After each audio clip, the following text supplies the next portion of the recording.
Had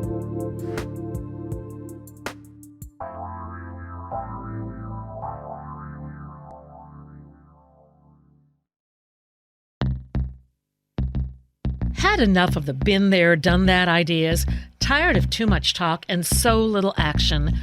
Rewind now and welcome to Transformation and Change Radio with Dr. Kathy Obear, where the vision of true equity, inclusion, courage, and purpose meet powerfully. Dr. Kathy delivers with dynamic, engaging conversation and the most authentically brave dialogue on air today. This hit show will challenge you to explore current issues of diversity, equity, and inclusion and deepen your capacity to choose courage to speak up to greater inclusion in everything you do. Fasten your seatbelts and accelerate your effectiveness to become a powerful change agent in your life, community, job, and society. Imagine true equity and inclusion and get the tools to really manifest your vision. No frills, no fluff, just really powerful, good stuff. Transformation and Change Radio starts now. Welcome to Transformation Change Radio. I'm Dr. Kathy Obear. Just delighted you've joined us with Dr. Kawami Evans. I'm so excited you joined us.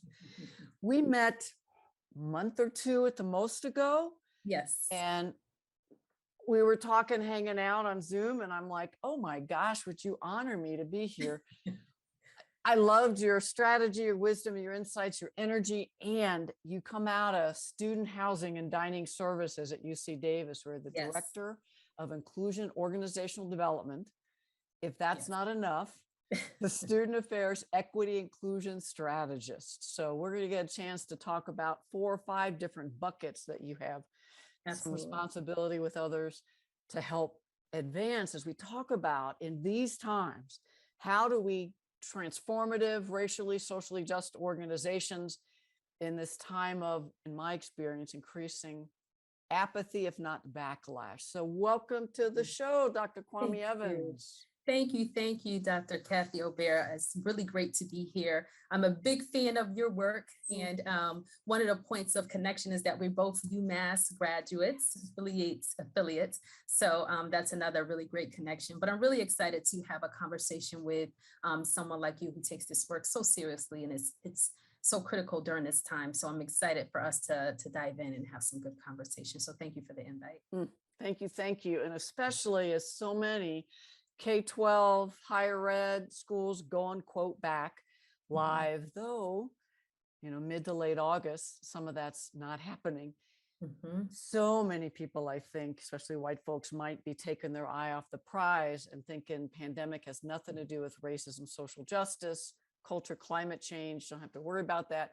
So, but before we leap in, I love to ask folks just to help us get to know you a bit, and whatever you're willing to tell us about yourself, how you're doing in these times, and how you're preparing for what's next. Absolutely. So I'd like to be really honest when I'm having these kind of conversations. That's the only way that I know how to be. And the truth is that I'm okay. I wish I could say that I was fabulous, but that wouldn't be a fully accurate depiction of the truth. So part of the reason why I say that I'm okay is that I am, as you said, I work in higher education, particularly at UC Davis, and we are at a place where we are excited because our university, like several colleges and universities right now, are planning to have our students come back onto campus. And for those of us, especially that work in student affairs and who our whole world is built around students, having them back on campus is very exciting. So I find myself straddled between that excitement and also too just the reality and the continued developments that we are receiving about this Delta variant and all the breakthrough cases. And in fact, there has been a number of breakthrough cases that have happened really close to me and with some of the folks that I love. So it doesn't feel like it's something that's just a conversation out there. It feels like it's a conversation that's like right here, right now. And I've been able to see up close and personal some of the impacts of what that Delta variant breakthrough can look like, even if you're vaccinated. And while the vaccination provides a level of protection. I'm under no illusions that it does not mean that we're fully immune. So I'm really trying to temper just the excitement, but also with the sobering reality that we are in a pandemic. And I think we cannot forget about that. And I get a little bit concerned, in all honesty, because sometimes I think we are acting as if we're not, when the truth is that we are. So I get a little bit concerned, right now, I'm just trying to be really mindful about what are some of the ways that angst kind of creeps up in my body. And what I'm realizing is that for me, sometimes I find myself getting a little bit more exhausted and harder to get motivated to do work. That's one of the ways in which it outpictures for me. So I'm doing okay. I'm doing okay. But, I consider myself a deeply, profoundly spiritual person, and that always is the place where I go for a level of respite and a place to rejuvenate and to get clear and centered. So I've been having to do that quite a bit over the last couple months. My guess is most listeners can relate, especially folks who are in one or more marginalized identities, particularly folk of color, Indigenous folk, who this pandemic is still disproportionately impacting, though I haven't seen that research talked about as much, but I believe that to be true. Yes. And the deep level of exhaustion, burnout, as so many folks are gearing up. I mean, when I worked at Colorado State and other higher ed places in residence life, I mean, we were probably into our 4th or 5th week of 12, 14-hour days, staff training, student leader training, getting the halls ready. Absolutely. And I was a lot younger then, and we weren't in a pandemic. And even then I was exhausted. So 18, 19 months of pandemic, time of racial reckoning, resistance, pushback, rise of a lot of the white supremacy that has always been here, but is now manifest and emboldened and mainstream. So all of that impacting our staff, our faculty, our leaders, our students. Absolutely. Absolutely. But you know what, Kathy, one of the things that it really points to an indication is that we've never been, I think as a society, as a group, as a profession, as Americans, we've never really known how to take care of the soul and spirit of people. And I do find that right now, particularly in this pandemic, while there are tremendous efforts that are happening, and when I say pandemic, I'm talking about both the racial pandemic, but also our health pandemic that's happening. I think there's a lot of tremendous efforts that are happening and that people are being very intentional about. But the truth is that, Kathy, a lot of them fall short. And even while they provide us a quick, short moment of exhale, some level of information that helps to calm some people, the truth is that angst, that anxiety, it continues to creep right back in. And honestly, I think a lot of it is because we've never really gotten to a place where prioritizing the soul and spirit of people has ever been something that we have made a priority. And as far as I'm concerned, that's the core central work of DEI work. I mean, you could talk about all the theories, you could talk about all of the strategies, and I could talk about that with the best of them. However, what I also know is that until you can really start to understand how fragile the spirit is and the soul of people are, and make that a priority and make that integrated into everything else that we do, we'll continue to have these conversations. We'll continue to have systems that have limited impact. And we'll continue to have people who are hurt and harming people. And that I think that cycle will continue because we've never really addressed the issues at a very root and core level. Well, you sure got my attention. Folks' ears are perked. So what are some of the ways you have or know organizations could address that spirit and soul work that is so essential, needs to be integrated into everything we do?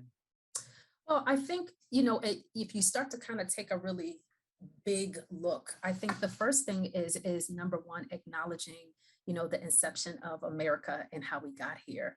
There's been a lot of quotes and sayings, there can never be justice on stolen land.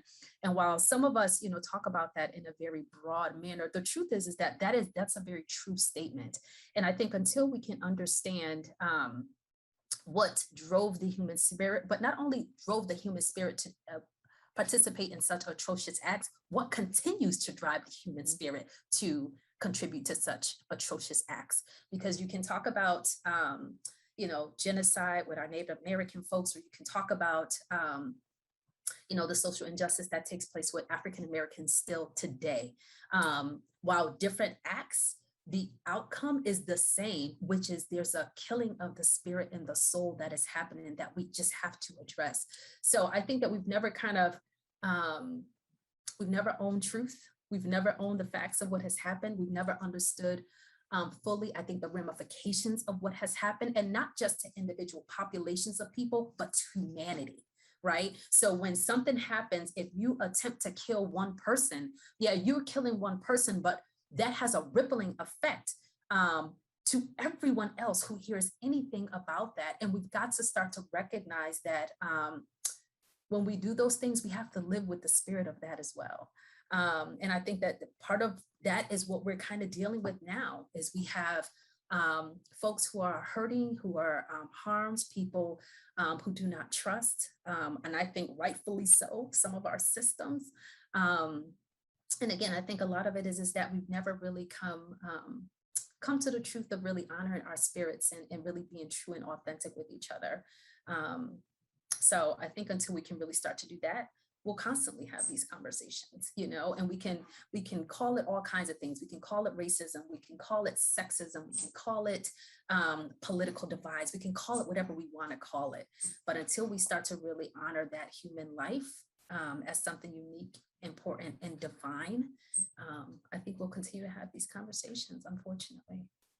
I'm writing my 4th book on leading white accountability groups, and was just writing this week or last about just how I was taught to dehumanize and believe that folk of color, indigenous folks, were not as human and deserving as whites, and whites smarter, better, and more entitled. And it took me decades to even be willing to look at the truth, much less own it and be able to talk about it.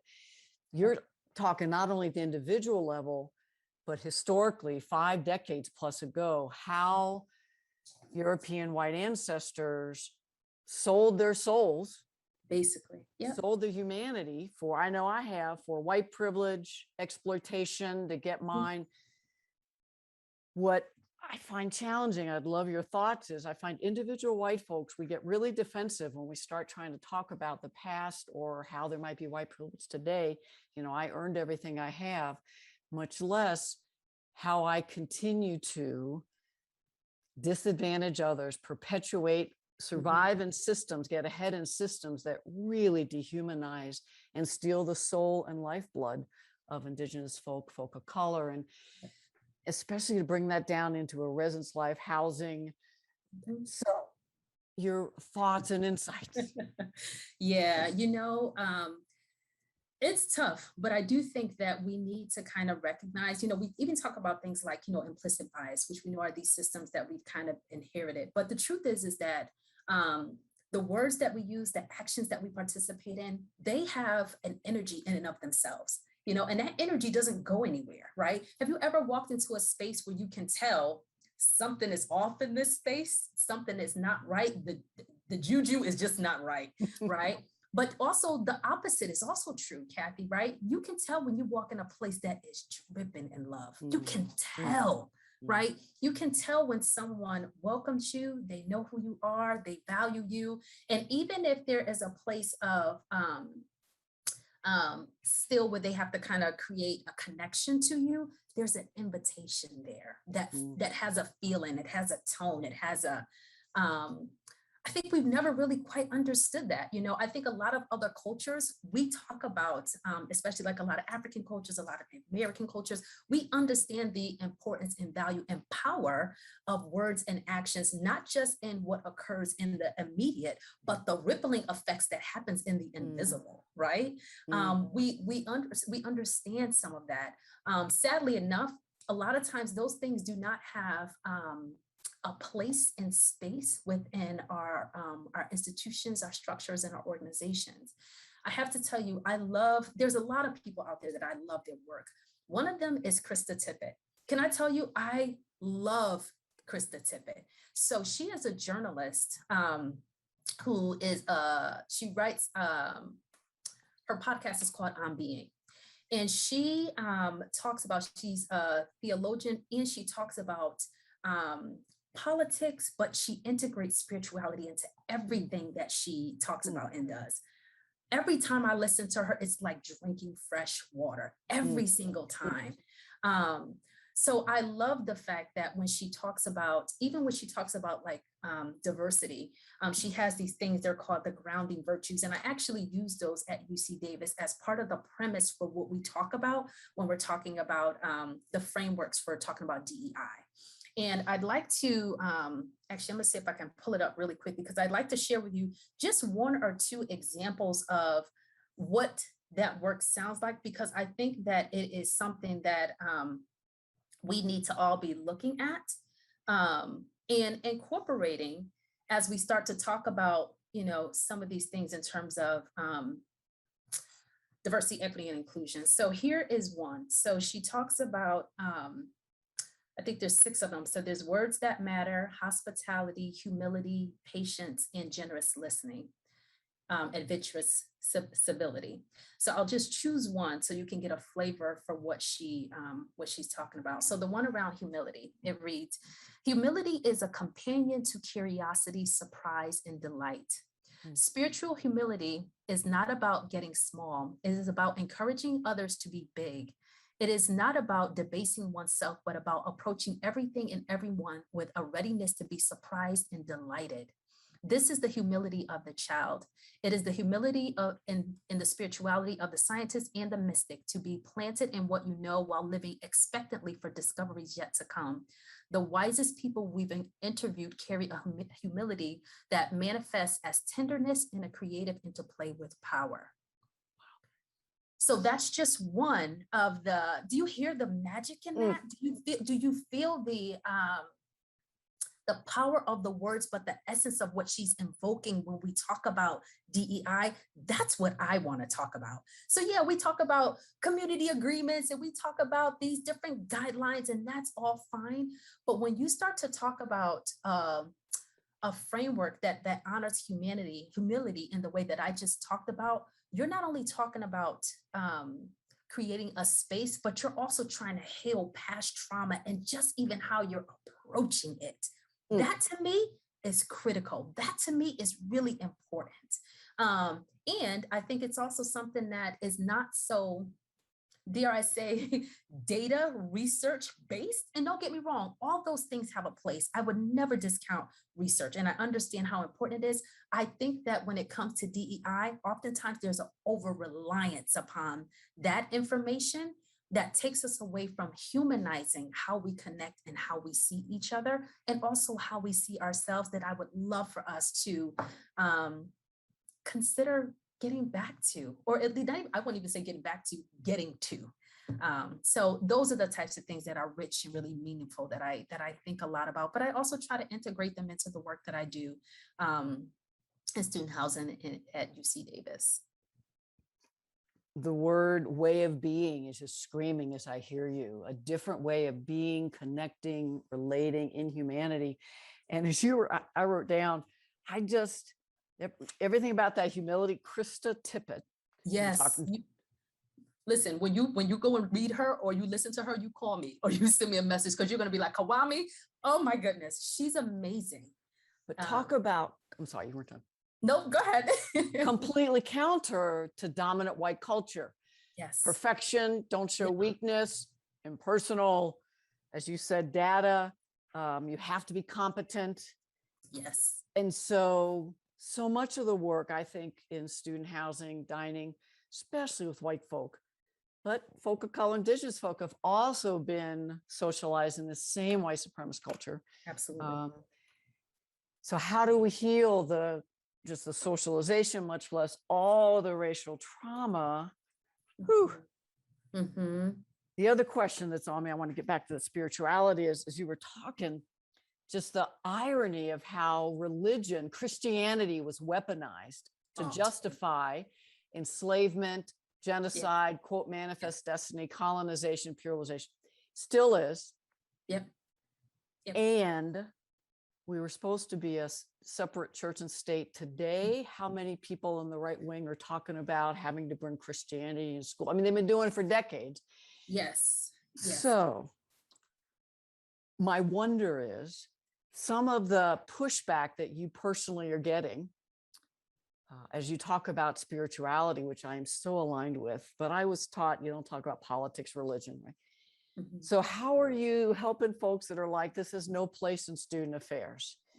We shouldn't be talking about this. This is about student success and workplace. So how do you just kind of bring it all that actually we're saying the same thing? Yeah. Yeah.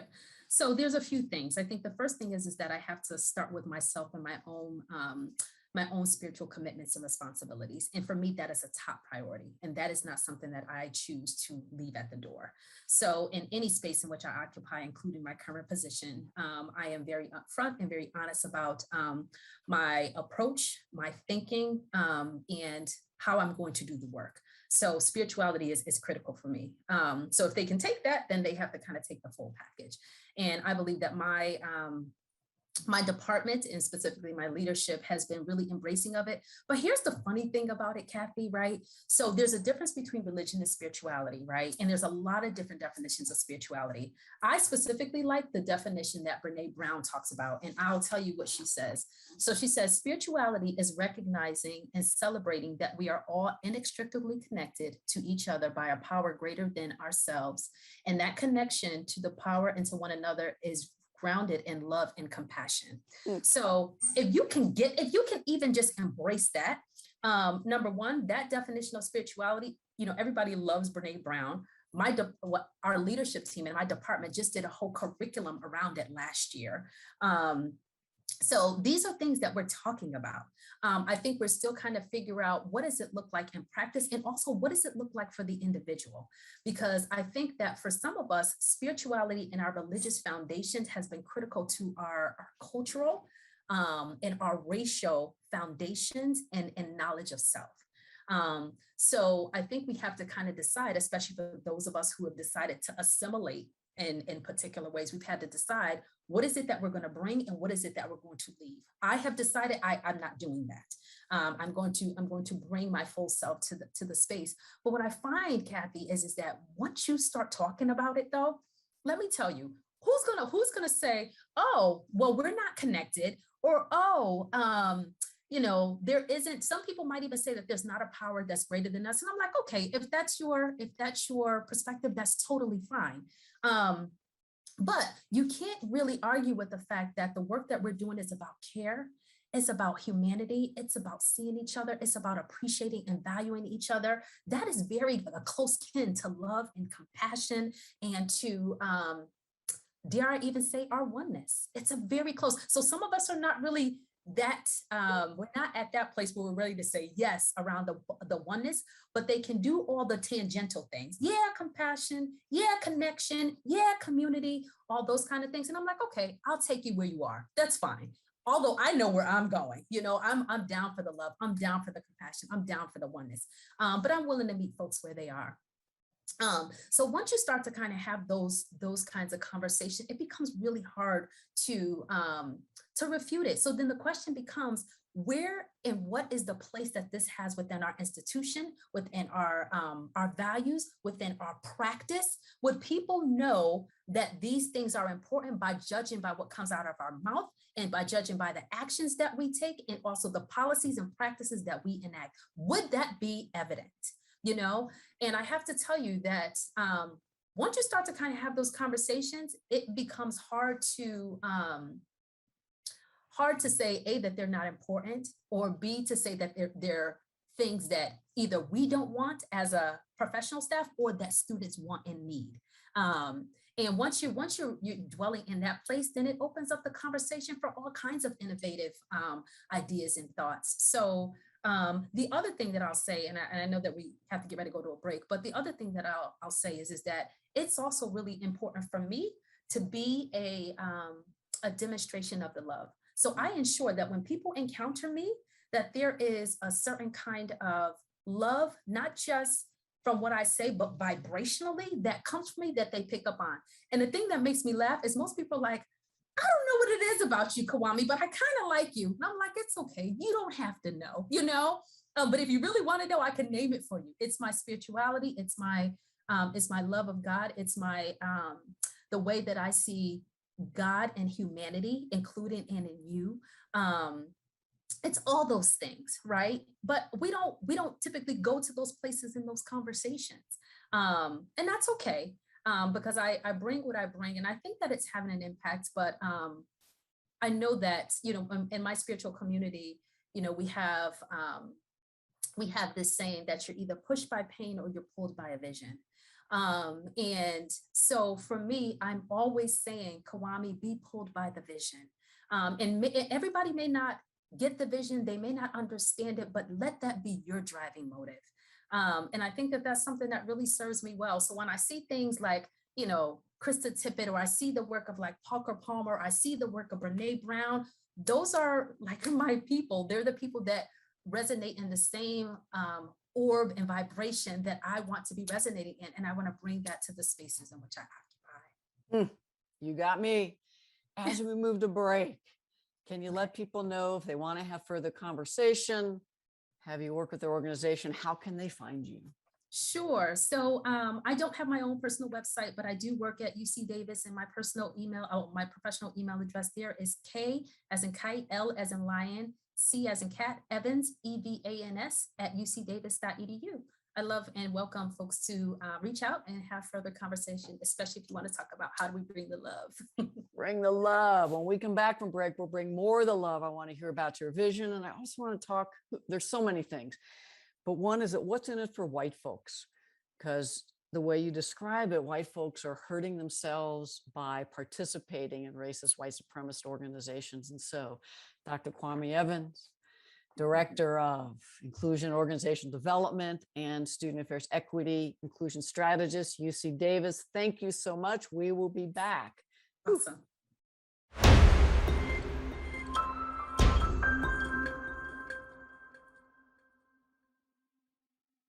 Welcome back, Dr. Kathy Obear at Transformation Change Radio. So excited to continue the conversation with Dr. Kawami Evans, who works at UC Davis in student housing, dining services, close to my heart. That's what I used to do. The Director of Inclusion and Organizational Development, Student Affairs Equity Inclusion Strategist. I need to breathe. That's a lot. It is. Which I find white folks find folk of color, dump on 2-3 jobs, call it one. And then if you don't do everything perfectly, all of a sudden reinforces our racist stereotypes, and our microscope would come after you.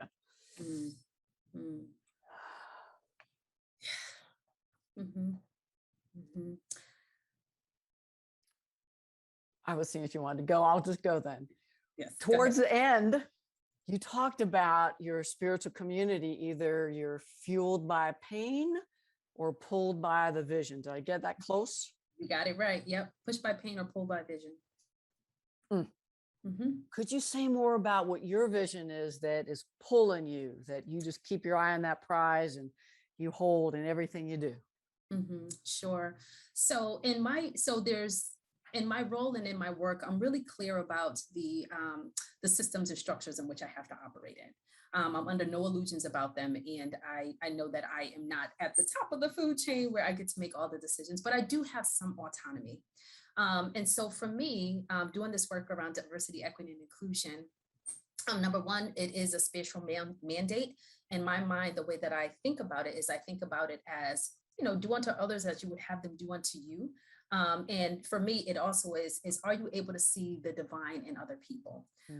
That's something that's really important. So as I continue to do this work, I love a lot of the work that's happening in terms of educating folks around social identities, around looking at our policies and practices to be non-biased, and all the things that we're doing to really elevate and create an inclusive environment that really feels like folks belong. I get that, I understand that, and I'm actively engaged in a lot of those programs. And I think that there's ways in which we still have a long way to go.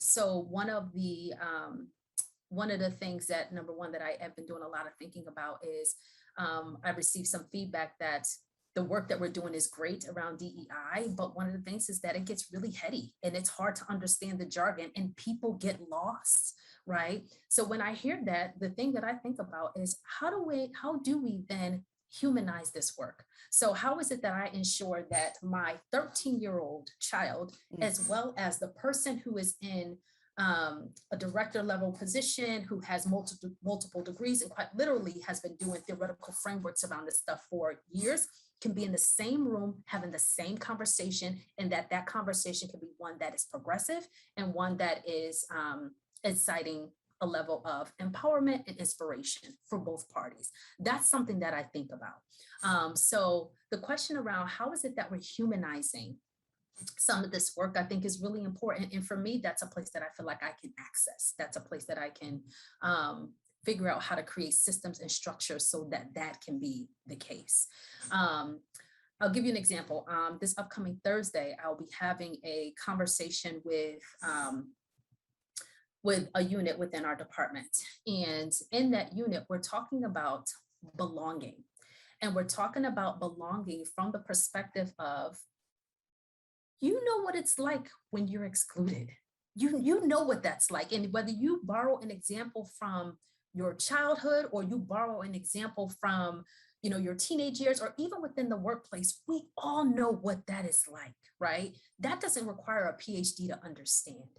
So for me, the question then becomes, how is it that those types of behaviors, whether they be intentional or unintentional, are still happening within the workplace? And when we get that information, instead of us shutting down, getting offensive, or targeting the person or discrediting what is said, how is it that we can rise to the occasion and say, as a leader in this department, I want to make sure that no one feels like that on my watch? That's a very simple thing to do. So you don't want people to feel left out. How do I make sure that they don't, right? So then you can start to kind of look at all these different ways that that can happen. That addresses sexism. That addresses, you know, racism. That addresses, you know, the homophobia. Sometimes it addresses the language. Sometimes the joking and the inside conversations that folks are having. If we can start to kind of break down in really simple layman's terms what we're trying to do, that to me would feel like a win. When, like I said, when I could put my 13-year-old in the same meeting and conversation with someone in our department who has a PhD, and they can have a conversation and make sense around what the problem is and how they can start to think about how to make that different. I feel like that's a win. And I think that that is very much so within our wheelhouse to do. So that for me is part of the vision of what I want to create. I realize that institutions, we create all these strategic plans, all these books, all these authors. The truth is that a lot of people don't read it. They don't, Kathy, they don't read it. So the question becomes, how is it then that we still, number one, make the information accessible? How is it that we can talk about it with folks in ways that they understand and we understand, and that there can be intergenerational conversations? Because let's face it, we're on a college campus. We got people who have been working there for 30, 40 years, and then we got some who are fresh out of high school. How do we make sure that they can be in the same space, having the same conversation, so that we can really and truly move the ball? So for me, that feels like a vision. I know that there's a number of companies who are doing that work. eBay, their vice president of diversity and inclusion, he's doing amazing work talking about humanizing DEI work. And that kind of stuff just really, it really empowers me. It really inspires me. So that's part of the vision of what I see. The other thing is that I find that defining what does community look like within a professional setting, because when you're talking about a community, there's unspoken and spoken expectations and rules and obligations that you have to abide by for that to be a healthy dynamic, right? And if it doesn't if it doesn't break the law, oftentimes, you know, we're responsive or reactive when it gets to a place that's far along on the continuum where something is egregious or it is. But how do we start to build those systems and structures and accountability when it's just the minor infractions, right? When it's the one-off comment. I'll give you an example. So I have been at UC Davis for some time. I have a number of different relationships that I have. When I first started the role in which I'm in 2 years ago, someone who I have great respect for actually used to report to. And now I am a couple levels beyond my position when I was there, but also a little bit higher than where they are. When I first got the position, I remember that we were in a space where there were lots of people around, and it was a passive aggressive move. So they were like, "Oh, Kawami, congratulations. So glad you're in the role that you're in." And I mind you, we're slowly but surely kind of passing each other. And then they made the comment, "And now you make more than me." And then they was like, "Oh, but well deserved, but well deserved." So I was like, wait a minute. So at this point, we've kind of passed each other. It wasn't like a stop and talk about it process kind of thing. But that stuck with me, Kathy. That stuck with me for a long time. And it's hurtful. Now, here's the thing. That person respects me, at least respect in their own way. They respect me. They have praised me in public places, and they compliment my work. But that comment came out, and the question that I kept thinking to myself, what can accountability look like? Yeah, I can have a conversation with that individual, but they didn't break a policy. Is the accountability just between that person and myself? Is that something that should have a larger display, and not to ridicule the individual, but to kind of put it on display that this is something that happens, and it happens often, and it happens to all of us. And when it does occur, there's not damage, but there's harm for me and for the individual who did it. So the question around what does accountability look like in those kinds of situations, I think is something that I really want to think about. Like, how do we create norms and expectations that are humanistic, that we can actually achieve around accountability when we're talking about DEI? Because with cancel culture and with a number of ways in which people completely retreat in these really difficult and challenging situations, that doesn't help. So I want to think about how is it that we keep people at the table, how we continue to do a call in culture, but how we continue to nurture each other so that we can all be better in spaces that we occupy. That's something that I think about. I'm just breathing you in.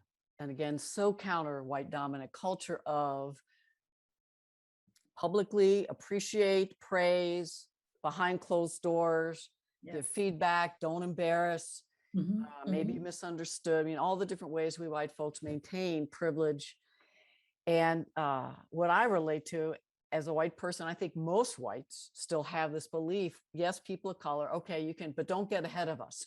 Yes. We still are deserving. Yes. So that, her comment of you make more than me goes to the root for me of, okay, let's all move along. But when folks of color have been hired for consulting jobs that I thought I was ready for or should have gotten, notice I should have gotten them. All those racist attitudes of you only got hired because you're Black. So all of that white supremacist belief is in so many of us. But I think we white folks, especially with formal schooling, believe we have to have been beyond that. And so to really sit in humility, honesty, authenticity, to own our racist white supremacist beliefs, we still trip over and still fuel our racist behavior and sit in the pain we cause. Because you're so gracious. You said the harm done to the person who hears that racist comment and the person that did it. And that's second or third time you've gone there of how are whites hurt? How do we hurt ourselves when we stay silent and collude, when we make racist comments like that colleague of yours, when we turn away from systems that benefit whites and create barriers for folk? How are we hurt, even if we feel individually we're moving because of white privilege? Right. I'm gonna inject a sports analogy here. And so my partner, he watches sports all the time, but I don't remember who said it, but there was a saying something along the lines of, you never know how great the game can be until everybody can play. And I think the same thing is applicable when it comes to humanity and who we are. You don't know how powerful you can be until until you're able to, I think, recognize everybody's humanity, you recognize your own and mine. I had a situation where on our leadership team, I really work with an amazing leadership team. Like every single one of us are different people, but bring such great depth to the work that we do. But this one woman in particular, she talked about how she did not have close relationships with people of color. She knew them from afar. And she talked about how her life has substantially changed by way of her being able to be not just from a distance, but up close and personal. It really peeves me sometimes when people are like, oh yeah, I have a friend of color, but I'm like, are you spending Friday nights with them? If they don't get your prime time slots in your life, don't claim them as a friend. It's just so. But what she was talking about was, she said that I realized, number one, how much I did not know. She's like, I'm able to really reflect on my own biases and my own stereotypes in a very real and tangible way. And she said, I also did not know just the depth and the beauty that exists within, Black women until I knew you. Until I knew you. So up until this point, she'd been on the planet 40 years. Up until this point, she was at a loss and had a deficit and didn't even know it. So she is determined that, we're going to get our families together. We're going to get our kids together because we don't want them to have a similar experience. But once we do realize, that piece, and Martin Luther King said it, but I think also Brene Brown alluded to it, we're all inextricably connected. There is no, oh, you get to do this and I don't. Because the truth is that what you stifle me from, you are also going to stifle yourself from in another way, in some shape or form, So I think until we start to kind of understand that's a very real thing. It's not just a cute little quote or saying, that's a very real thing. That until we're able to kind of understand that, I think that we're going to be grappling. We're going to be grappling. But I do think that there is significant harm to White folks when everyone is not able to bring their best selves or have their needs met so that they can shine and that they can show up. One of the things that I was thinking about as I was preparing for this is I was thinking about how so from the time that I was young, I started to ask questions about people's lives and why it looked different, right? Mm-hmm. So when you're like 8 and 9 and 10 years old, you don't understand why your friend has a pool in the yard, but you have to go back to the building up on the 3rd floor where you all live, and there's no green, there's no space. You understand that that's different. And I started to ask those questions really early on. And once I started to ask some of those questions, my family, the adults in my world who were loving, caring people, but also pretty limited in terms of like formal schooling and education to really be able to kind of put it together, they would just simply say that people are racist, but I didn't really understand what that meant. So it wasn't until I went to UMass, and let me tell you, I love UMass. But it wasn't until I went to UMass and I was taking some of those classes around social justice and Barbara Love, like all these people that were there talking about. And I was like, I'm telling you, Kathy, all the lights in the house went on. Every single one went on. I was like, oh, but the gift of that was that I could explain it to my family and they could no longer feel like it was their fault. That was the gift of it. That was the gift in it, right? I could completely alleviate them and say, here's the systems and structures that are invisible, that are at play that you can't see, but this is what's contributed to your and our situation. That to me is the power of it, right? So, when I think about, when I think about us all being able to kind of have a much wider understanding and expansive understanding, our interconnectedness, and that's both with white folks, but that's also with our own people. I think that there's a real freedom awaiting us when we can get there.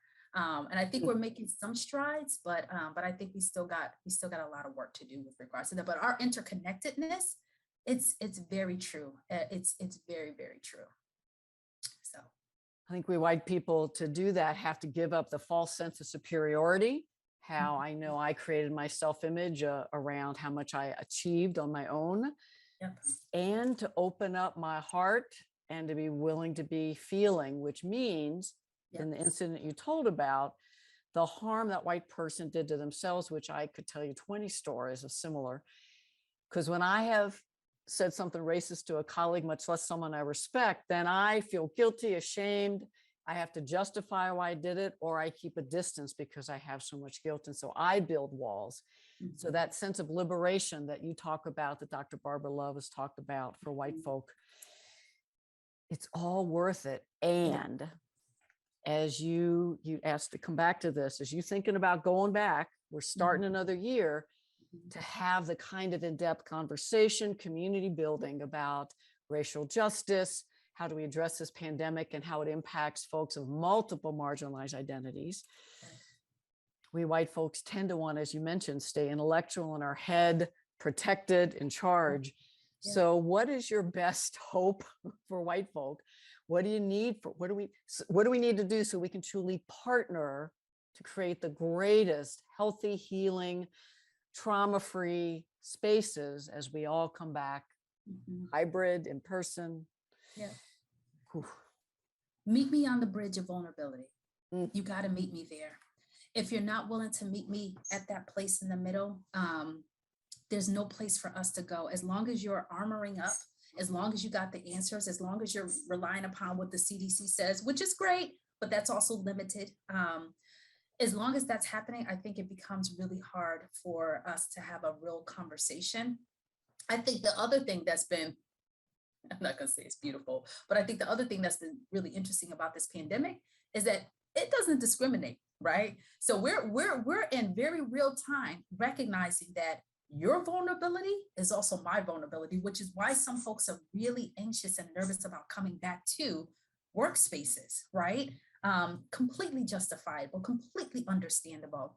But we also have to honor the humanity in that instead of explaining it away or talking about all the protocols that we have in place to mitigate it. Because the truth is that we still have to coexist together, and we have to recognize our interconnection during this time in a really special and unique way, so that we can really see each other, you know?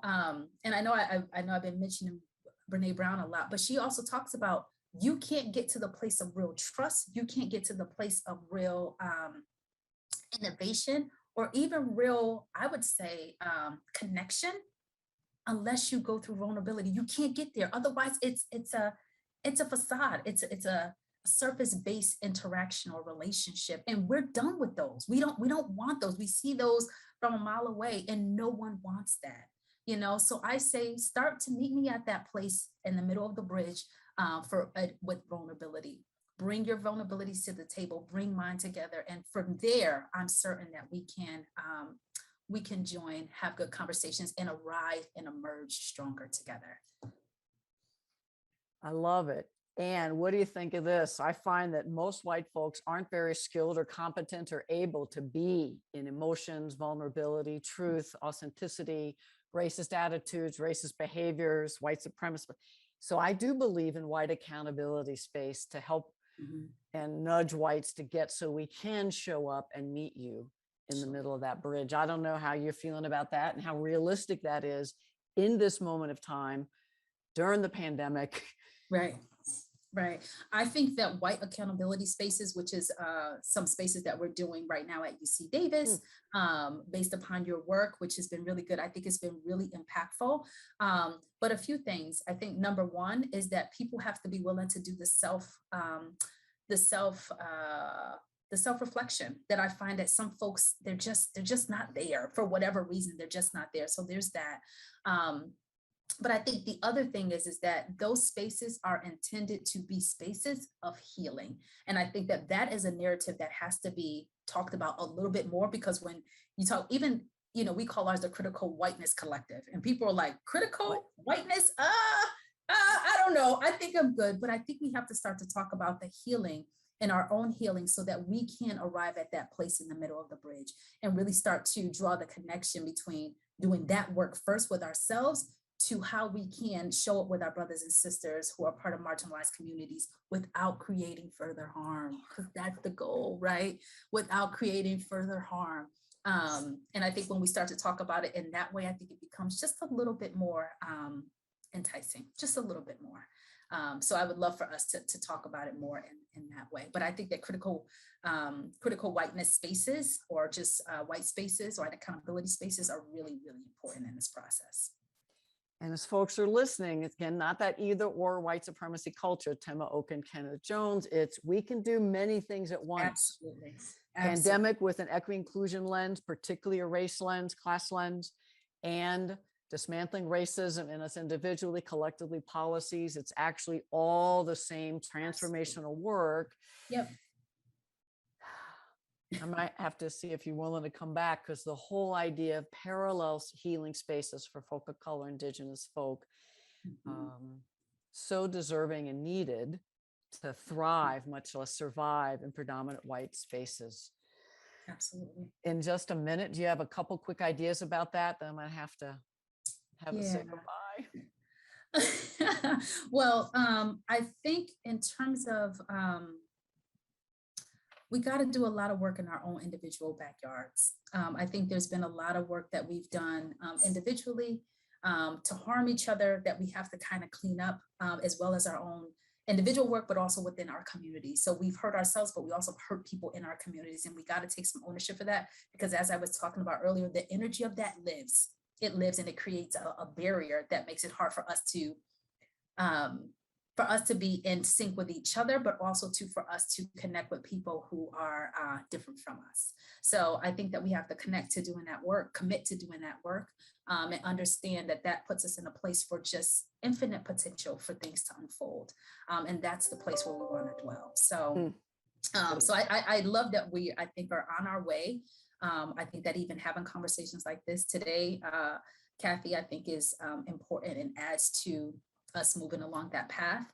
But I think there's more of us who need to do that. And I think more of us need to be willing to be vulnerable and still say, I'm committed, I'm going to go. I know it's messy, it doesn't look good, but I'm here, and I'm in pursuit of the love, 100%. And I think we need more people who do that and demonstrate it in public places. So good. We need to get it into performance management and expected competencies. Dr. Kawami Evans, I'm so grateful for you being here. As we close, can you let people know how they can find you if they want further conversation or learning with you? Sure. So I gave my professional email address at klcevans@ucdavis.edu, but I'm also a part of an amazing group called the Fear Slayers. And you can find us at fearslayer.us, and you can find out more information about what we do, but we are all about slaying fears in multiple contexts. And it definitely connects a lot to the work that I was talking about here. So drop that in at the last moment. Thank you so much. So Yes, honored to get to know you more. Dr. Yes. Kathy Obear, Transformation Change Radio. We will be back next month for even more insights. Kwame, Awesome. Thank you so much. All the best. in Thank these you. times. Many blessings. You've been listening to Dr. Kathy Obear on Transformation Talk Radio. Thanks for tuning in, and be sure to catch us next time as Kathy inspires listeners to become agents of change, motivate, innovate, and speak truth to power. Step into the courageous you that will change the world. Connect to life-changing conversations to extend your reach. For more information on Kathy and her work, please visit drkathyobear.com. That's drkathyobear.com.